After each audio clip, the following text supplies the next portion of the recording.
Donc bonjour, moi c'est Dayo, je suis le fondateur de Café Muda. On est un torréfacteur de café de spécialité basé à Lille avec un focus fort sur les producteurs qui travaillent sur le long terme avec les mêmes fermes qu'on va rendre visite et avec qui on travaille sur le long terme. Alors, quel est le café chez Muda que les clients apprécient le plus, quoi, que tu vends le plus? Le plus, ça va être le Sapas Crème. Donc déjà, c'est pas un mélange, c'est une origine pure du Brésil, de la famille Dutra, près de Manhuaçu. Donc c'est un café très gourmand, très équilibré, qui est pour moi un point d'accès à des cafés ensuite plus complexes, plus fruités peut-être, mais qui est très important d'avoir cette porte d'entrée qui brusque pas trop les gens qui découvrent les cafés de spécialité. Alors, on passe justement au café signature, en tout cas celui que tu apprécies particulièrement. Alors ça dépend un peu des saisons parce qu'on travaille ensuite une gamme éphémère qui va évoluer. Et là par exemple en ce moment j'adore le Halo Beriti. C'est un café de la région de Yirgachev, hyper complexe, très pêche, floral, vraiment super bon.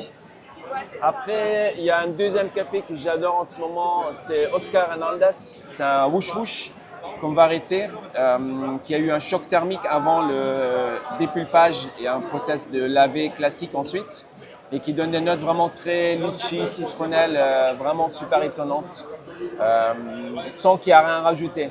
Les cafés ont des couleurs différentes, hein. Là, le noir, ensuite le blanc avec la plat pastel, je crois, qui est défini vers la torréfaction.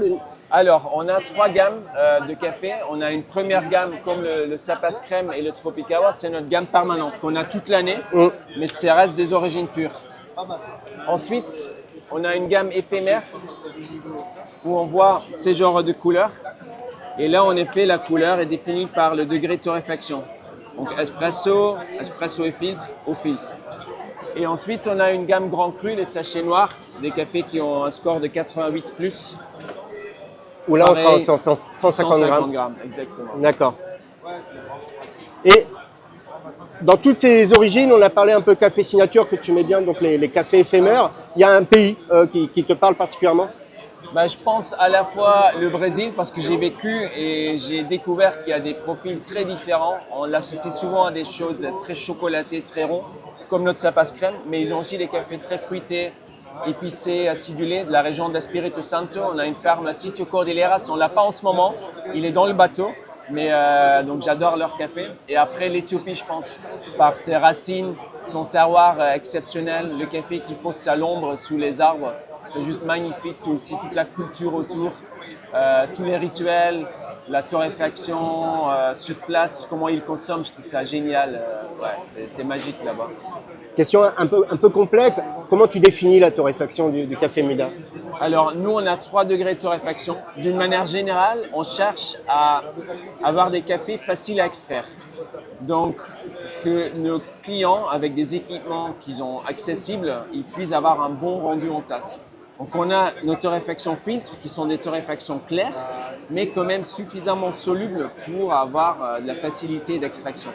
Ensuite, on a une torréfaction moyenne. On va rester sur un profil fruité, mais quand même avec plus de corps, plus d'équilibre, qui est pour soit un filtre avec plus de corps, plus intense, ou un espresso un peu plus fruité, acidulé. Et ensuite, on a une torréfaction espresso. Donc là, on va développer un peu plus, mais bien sûr pas avoir de notes brûlées et avoir des profils un peu plus gourmands, chocolat, épices.